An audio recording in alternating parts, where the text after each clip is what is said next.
안녕하세요. 오늘 드릴 얘기는 밀턴 프리드만이라고 하는 사람 아시죠? 프리드만이 이제 탄생 100주년 몇 년 전에 작고했습니다. 그러니까 거의 뭐 90 그때 몇 세, 한 6세, 7세 이렇게 사망을 별세를 했는데, 이 밀턴 프리드만이 그때 별세할 때 제가 이 프리드만의 정규제 칼럼에서 프리드만의 작고를 추도사라고 할까요?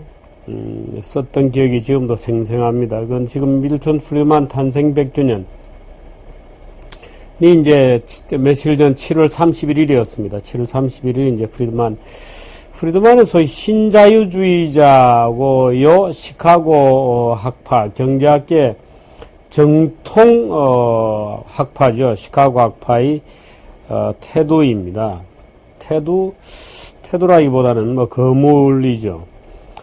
미국 시카고 대학을 중심으로 일컫는 신자유주의 경제학파. 지금은 신자유주의 이렇게 얘기하면 개나 소나 다 신자유주의의 모든 경제의 잘못을 던지는, 책임을 전가하는 이제 이런 분위기로 되어 있지만 참 딱한 일이죠. 딱한 일입니다. 한국경제신문에서 7월 31일, 8월 1일자에 이제 다룬 산면입니다. 포퓰리즘이 지배하는 시대에 지금이야말로 자유시장 경제가 최대 위기를 맞고 있는 거다 하는 이제 프리드만의 얘기를 쭉 썼습니다. 역시 정부의 실패를 시장에 전가하지 마라. 케인지안 경제 대책이라는 게 얼마나 웃기는 거냐. 하는 이제 여러 가지 얘기들을 쭉 했고, 이제 그걸 따서 오늘날 이제 우리 사회가 직면한 그런 여러 가지 현실적 고뇌들을 이 프리드만 탄생 100주년을 기념해서 다루었습니다. 프리드만이 한 말 중에 가장 유명한 말은 공짜 점심은 없다, no free lunch라고 하는 그런 얘기를 했죠. 그 다음 재밌는 것은 프리드만은 말 그대로 신자유주의자이어서 예를 들어서 9월가에 지나치게 많이 CEO들이 보수를 받아가는 것에 대해서도 옹호했습니다. 그래서 아마 평균적인 한국인으로 볼 때는 이 밀턴 프리드만의 자유주의에 대해서 조금 답답증을 느끼지 모르겠지만, 어떤 면에서도 생각해보면 우리가 너무 이 정부 개입주의에 찌들어 있어서, 또 너무 다른 사람의 사적 생활 또는 다른 사람이 가지고 있는 창출하는 부에 너무 인색한 평가고 나눠 먹자 하는 평등주의의 독소에 너무 찌들어 있기 때문에 그런 생각을 할 수도 있는 것 같습니다. 근데 사실은 이제 밀턴 프리드만류의 경제정책으로 통화를 관리하게 되면 우리가 아는 이런 탐욕주의적 말하자면 밀턴 프리드만의 통화주의라고 하는 것은 엄격한 통화 관리를 기본으로 하는 겁니다. 대개 월가에 드러난 탐욕 이렇게 하지만 그 탐욕의 배후에는 소위 방만한 통화정책이라는 것이 도사리고 있거든요. 지금도 마찬가지로 온 국가들이 돈을 풀어대고 재정 지출을 해야 됩니다만 바로 그런 것들이 인플레이션을 부추기고 계급 갈등을 만들어내죠. 양극화의 원인이 되고, 사람들이 양극화가 생겼다 이렇게 주장하는데 그 양극화의 기본은 무엇이든 그것이 부동산이든 주식이든 소위 자산 인플레가 생겼기 때문이죠. 근데 그 인플레를 만들어내는 것이 바로 케인지안 포퓰리즘이라 하는 것이 바로 이 밀턴 프리드만의 사상의 골조입니다. 골격입니다. 그래서 소위 엄격한 통화 관리, 또 엄격한 정부 운영, 소위 엄격주의라고 하는 것은 놀랄 정도로 이분들, 이 위대한 사상가들의 입장에서 보면 엄격한 것이죠. 그렇게 우리가 흔히 알듯이 제멋대로 하고 탐욕이나 하고 이런 것하고는 전혀 다른 종류의 높은 엄격주의를 가지고 있습니다. 예를 들어서 프리드만은 인플레이션이라고 하는 것은 의회의 의결을 거치지 않은 세금을 부과하는 행위다 이런 얘기를 했고요. 어떤 경우에도 시장의 실패를 교정하기 위해서 정부가 임시적으로 개입한다고 하지만 그런 말은 믿지 마라. 임시로 개입한다는 이런 말은 없다. 정부는 뭐든지 시작하면 절대 놓지 않으려고 한다. 이런 말을 했고, 유로존이 억지로 통합되고 나면 15년 내에 재정 위기가 올 것이다. 재앙이 올 거다는 말도 했습니다. 왜? 뭐 이분들은 다 전망한 것이 있죠. 그래서 밀턴 프리드만이 재정 위기를 예측한 유로존을 억지로 통합할 경우에 15년 내 재정 재앙이 올 것이다는 이제 예측도 했댔습니다. 근데 여기 이제 보면 최근에 이제 신자유주의에 대한 공격이 미국에서도 굉장히 많고, 그래서 이제 신자유주의 자유를 지키려고 하는 경제학자들이 뭐 조만간, 소위 몽페르랭 소사이어티가, 9월 1일부터 7일까지 체코 프라하에서 총회를 연다는, 기사도 지금 들어와 있는데요. 이 몽페르랭 협회에 대해서 오늘 약간 얘기를 해드리도록 하겠습니다. 이 몽페르랭 협회라고 하는 아주 일반인들이 보기에는 은밀한 또는 마치 신선들의 모임 같은 굳이 얘기하자면 무협지식으로 얘기하자면 참 천하가 대란에 있을 때 그 민중들의 고통을 해결해 주기 위해서 이산저산에서 숨어 살던 위대한 그 고승들이 그야말로 천하를 구원하기 위한 회의를 개최한 것 같은 분위기였던 것이 이제 1947년에 스위스 몽페르랭이라고 하는 조그만 무슨 호숫가라 그래요. 호숫가에 있는 조그만 그 관광지에 휴양지에 알프스 산맥의 제네바 호수 주변에 베베이 위쪽에 있는 몽페르랭이라는 작은 마을의 뒷파크 호텔, 공원 호텔이죠. 뒷파크 호텔에서 몽페르랭 협회라는 것이 만들어졌고, 그 몽페르랭 협회를 소집했던 사람이 바로 위대한 프리드리히 하이에크입니다. 이 하이에크가 전 세계에 점점이 흩어져 있던 39명의 위대한 경제학자와 철학자들을 몽페르랭으로 초대를 했죠. 모두 10개국, 10개국에서 모였는데요. 루드비 폰 미제스는 뭐 거의 하이에크의 스승격에 해당되는 분이고, 뭐 로빈스라든지 레프케라든지 소위 독일의 전후 경기를 일으켰던 레프케, 또 오이켄, 질서자유주의를 주장했던 오이켄 모였습니다. 이 사람들이 모여서 이제 전 세계, 그 당시는 뭐 지금 사회 분위기, 우리나라 지금 사회 분위기하고 좀 비슷할 겁니다. 그러니까 그 당시에 나치즘이 있었고 스탈리니즘이 있었고 대격돌이 있었지만, 소위 이제 대중민주주의가 전체적으로 확산되고 인민이 주인임이 선포되면서 지금 우리 사회가 경제민주화라고 하는 단어를 아주 착종된, 뭔가 잘못 결합된 단어입니다만은 그런 단어가 확장되듯이 그 당시에 전 세계를 지배했던 것이 사회주의였어요. 사회주의 아니라 하더라도 소위 케인즈식의 포퓰리즘이죠. 케인시안 포퓰리즘이라고 부르는, 경기가 나빠지면 정부가 돈 풀면 된다. 금융도 완화해서 돈을 좀 유효수요를 부추겨서 경기를 끌어올릴 수 있다고 하는 소위 정부 개입주의를 정당화하는 이론이 만들어지면서 전 세계가 원튼 원치 않든 소위 사회주의라고 하는데 아주 매몰되어서 있던 시기입니다. 그래서 영국조차도, 독일과 싸웠던 영국조차도 소위 전후에 우파가 완전히 괴멸되고 노동당을 위주로 하는 소위 복지국가론, from cradle to the grave라 그러잖아요. 요람에서 무덤까지의 깃발을 내건 그 복지보고서를 기반으로 해서 사회주의 정당이 오히려 노동당이 정권을 장악하게 되는 기현상이 나타난 겁니다. 처칠이 패배하게 되고. 그 전 세계가 이제 그런 분위기였었어요. 그때 소위 자유주의의 최일선에 있던 고매한 학자들이 마치 무엇의 부름을 받았다고 할까요? 하이에크가 그 10개국에 흩어져 있던 전 세계 자유주의자들 39명을 일일이 개인적으로 초청장을 보내서 스위스 몽페르랭에 있는 뒷파르크라고 하는 호텔로, 조그만 호텔입니다만은 모여서 전 세계가 어떻게 될 것인지를 우리 토론해보자. 이대로 가만히 있을 수 있겠는가? 세계가 사회주의적 마술로, 사회주의적 어떤 붕괴로 치닫고 가는 상황을 우리가 볼 수는 없지 않겠는가라고, 하면서 호소문을 띄우고 그 호소문에 호응해서 30명의 석학이 뒷바르크라는 호텔에 모이게 되죠.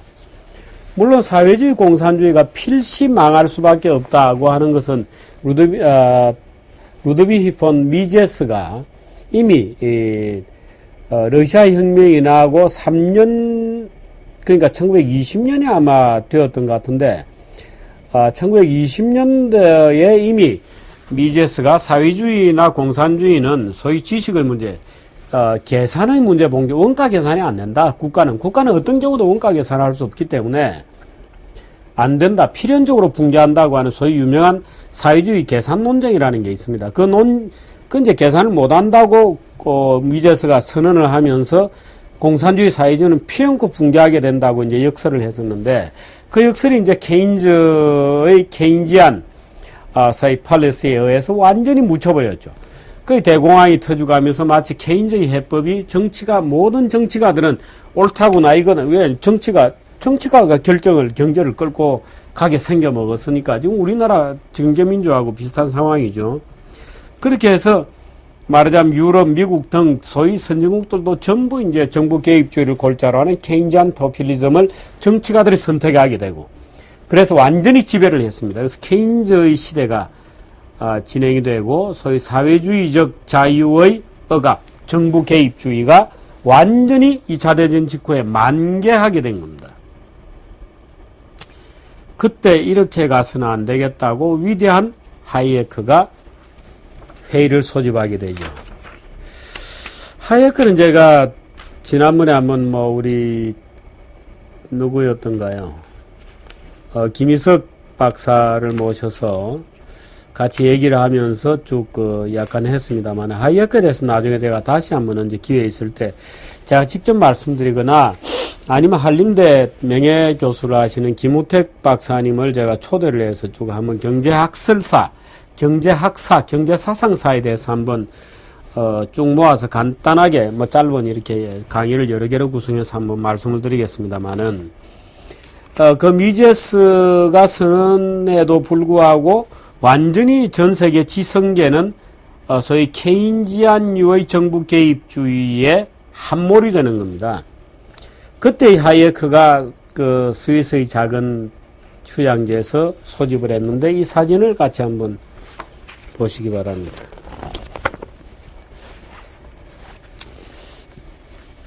약간 제가 이 책꽂이를 좀 쓰도록 하겠습니다. 이 밑에 사진이 있죠.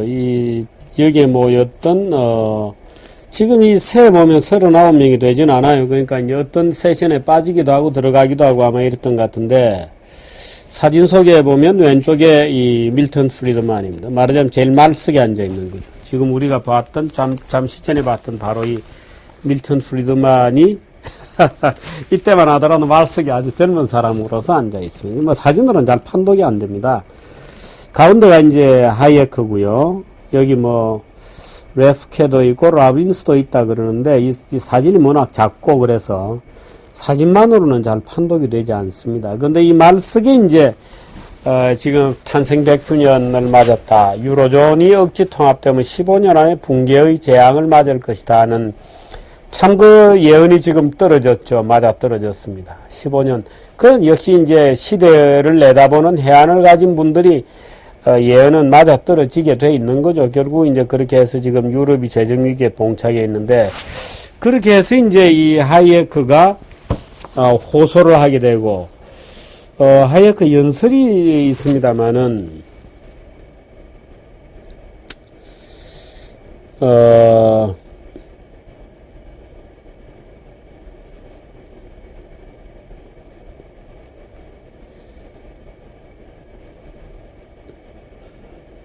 그때 다뤘던 것이 이제 이런 것이었습니다. 이 지금 하이에크에 관련된 이제 그 당시 하이에크 연보에 관련된 설명입니다만은 경제학 전공자들에 대하여 하이에크 여러 분야에 걸친 관심사 덕분에 역사학자, 변호사와 정치 철학자들도 있었다. 이 39명 중에.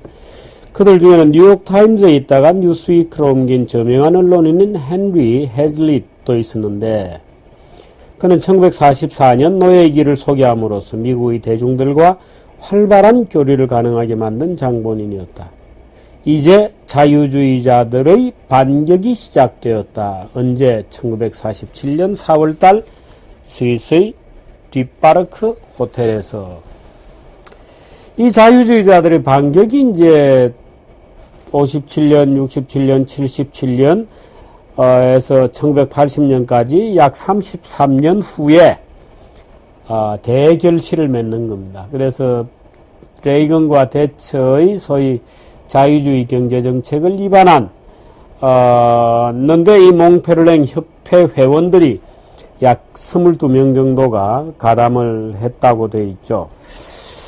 가담을 했고, 그래서 이제 이 자유주의자들이 대반격이 시작되고, 오늘날 우리가 아는 소위 신자유주의라고 하는 이제 정치 철학이 성립이 된 겁니다. 물론 이제 신자유주의자라고 하더라도 이 자유주의를 신봉하는 분들 사이에서도 의견 차이들이 굉장히 많습니다. 예를 들어서 하이에크 같은 경우에는 이 사진도 한번 보시죠. 뭐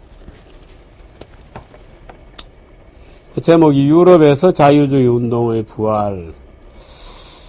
이제 그 참석자들이 이렇게 쭉 사진을 찍었습니다. 아마 하이에크가 가운데 어디 있겠죠?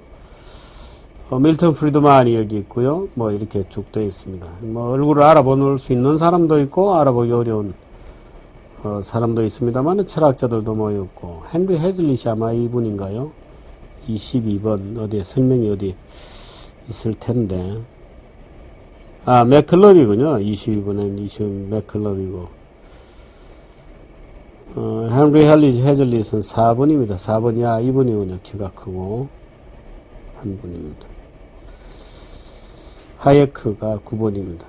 뒤쪽에 가 있군요. 어디 있나요? 이 사진으로는 잘 구분을 못 하겠습니다. 그런가요? 키 큰 사람 바로 옆인가요? 옆. 이건가요? 예, 그런 것 같습니다. 바로 이 위대한 분들이 사실은 이제 전 세계가 공산주의 또는 사회주의로 함몰하는 것을 막았던, 위대한 지적 투쟁가들이죠. 저 사상의 전사들이라고나 할까요? 또는 천하대란의 상황에서, 저마다 산속에 살고 있던 고성들의 어떤 모임이었다고나 할까요? 그때 이제 말석에 앉아있던 젊은, 그 당시로서는 가장 젊었던 이제 경제학자가 이제 밀턴 프리드만이고, 그 밀턴 프리드만이 이제 시카고 학파를 구체적으로 건설해내고, 거기서 이제 화폐 이론을 만들어내고, 이제 화폐 소위 항상소득가설이라든지 그 밀턴 프리드만의 몇 가지 그 기본적인 공로가 있습니다만은 그렇습니다. 그때 만들어졌던 몽페르랭 협회가 1947년인데요. 다음 달 9월 2일부터 7일까지 약 한 달 후에 체코 프라하에서 경기 침체의 원인을 진단하고 해법을 제시하는 세계적인 협회를 연다고 합니다. 참 제가 가보고 싶지만 못 가서 굉장히 아쉽고, 우리 지금 이 시카고 학파 출신으로 또 어디냐요? 우리 한국경제학회에서는 아마 누가 가죠? 김인철 성대 교수님이 가시는군요. 맞습니다. 김인철 성대 교수님이 이제 지금 교수가 이제 그거죠. 그 한국경제학회 차기 회장으로 되어 있습니다. 그러다 보니까 이제 아마 가시는 것 같고, 김인철 교수 본인이 시카고를 나오셨죠. 그래서 게리 베커 시카고대 경제학 교수가 이제 좌장을 하기로, 게리 베커는 여러분 아실만한 분 다 아실 테고, 그래서 오늘 제가 이 모임을 소개해 드린 것은, 지금이야말로 우리나라에 참 그야말로 몇 명 되지 않은 이 한국 자유지식인들이, 뭔가 얼마 전에 우리 정가병 교수 연대 총장께서 제주도에 가서 지금 경제민주화가 각 정당들이 내는 공약을 진짜로 실천하기로 든다면 한국 경제는 완전히 파멸하고 말 거다, 이런 경고를 냈습니다만, 오죽했으면 정가빈 총장께서 아주 온건한 성품의 분인데 그런 경고를 바랬겠습니까? 지금이야말로 하이에크가 전 세계에 점점이 흩어져 있던 10개국의 39명의 석학을 초대를 해서 자유의 깃발을 다시 들고 사상의 전투라고 할까요? 을 시작했듯이 한국에서도 뭔가 지금이야말로 제대로 된 이념의 어떤 전쟁이라고 하기에는 좀 그렇고, 이념의 어떤 우리 내부의 어떤 영혼의 힘을 끌어올린 투쟁을 전개해 나가야 되는 것은 아닌가 하는 그런 느낌이 들어서 제가 오늘 몽페를랭 협회 얘기를 잠시 해드렸습니다. 근데 제가 좀 말을 가볍게 여러분께 가벼운 마음으로 조금 드리자면, 이게 여러분들 반지제왕이라는 영화 보면 무슨 악의 군대가 있고요, 무슨 이 반지 원정대가 구성이 되잖아요. 반지 원정대는 제각각에서 그런 자유의 전사들이었죠. 말하자면 그 당시 이제 이 J.R.R. 톨킨이라고 하는 사람이 이제 반지의 그 모티프, 는 물론 약간 다릅니다만 소크라테스에서 따온 겁니다. 그게 절대 반지라고 하는 그 반지를 끼면 이제 모습이 안 보이게 되죠. 만일에 자기의 어떤 모습이 다른 사람에게 안 보이게 되면서 자기가 완전한 자유를 얻게 되었을 때에도 인간은 도덕적일 수 있을까라고 하는 질문을 소크라테스가 제자들에게 하게 되는데, 그 모티프를 따가지고 이제 J.R.R. 톨킨이라는 철학 교수가 이제 반지제왕이라는 아주 재밌는 소설을 썼댔습니다. 근데 거기도 보면 이제 말하자면 각각이 자기 개성을 가지고 있는 개인주의적인 어떤 개성 있는 어떤 자유로운 인간들의 모임과, 말하자면 하나의 집합적인 명령과 국가의 개입, 전체주의적인, 말하자면 이제 이런 어떤 사회와의 대립 갈등을 그린 아주 재밌는 구조들이죠. 그래서 참 그런 어떤 갈등 구조는 오래된 것입니다만은, 지금이야말로 이 경제민주화라고 하는 집체주의, 집산주의 또는 대중민주주의의 무자비한 논리로, 인민접한적 논리로 이 경제의 정신을 침탈하려고 지배하려고 하니 숨막히는 억압의 시대에 지금이야말로 우리 이 자유지식인들이 웅변히 할 때가 아닌가. 39명의 그 자유지식인들이 뒷바크 호텔에 모여서 자유의 전쟁을 시작했듯이, 지금 우리 사회에 그런 진짜 어떤 이념의 어떤 투쟁이 필요한 때가 아닌가 하는 생각이 듭니다. 정교재 TV가 그런 역할을 얼마나 해낼지 모르겠습니다만은, 정교재 TV가 아니라도 좋고요. 그래서 우리 사회에 그런 모임이 있다면 저는 마치 몽페를랭 협회 헨리 해즐릿이라고 하는 미국의 언론인도 참여를 했다고 하는데, 저도 어떻든 미력이나마 보태볼 생각입니다. 정교재 TV 차원에서도 쭉 이제 그런 분들을 모시고 정말 옳은 인간에게 가장 중요한 본질적 가치 중의 하나인 이 자유와 자유시장 경제에 대한 토론들을 계속해서 벌여나가도록 하겠습니다.